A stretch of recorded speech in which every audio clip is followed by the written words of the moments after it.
Qoxçu çayı çox gür gəlir. Cahangirbəli kəndi ərazisidir. Orada İncivan zad yazılır. Amma yox, Cahangirbəli özü də yuxarı hissədir. Qatarla Cahangirbəlinin arası. Tros var, Tros körpünün yanında. Çay adamı ahıdar ha, bax, o cür dərəcədə gür gəlir, amma durudur qəşəng.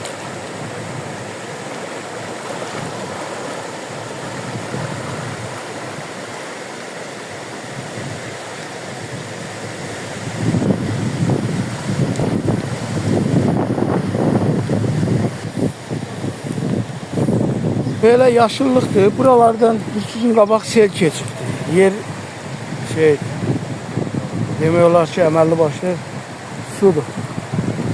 Yer sudur. Çay da var böyle. Bilmirəm o tərəfdən də yenə axır çay var, yoxdur. Ama burada çox belə qəşəng çay var.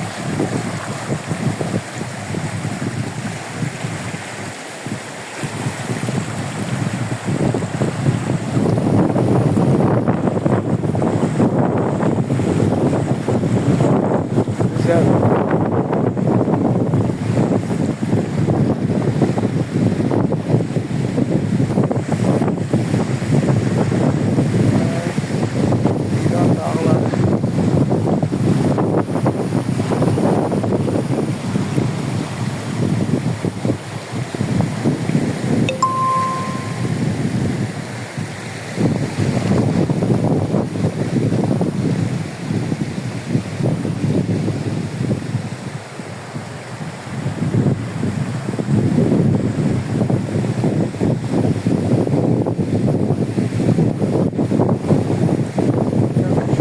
Güzel.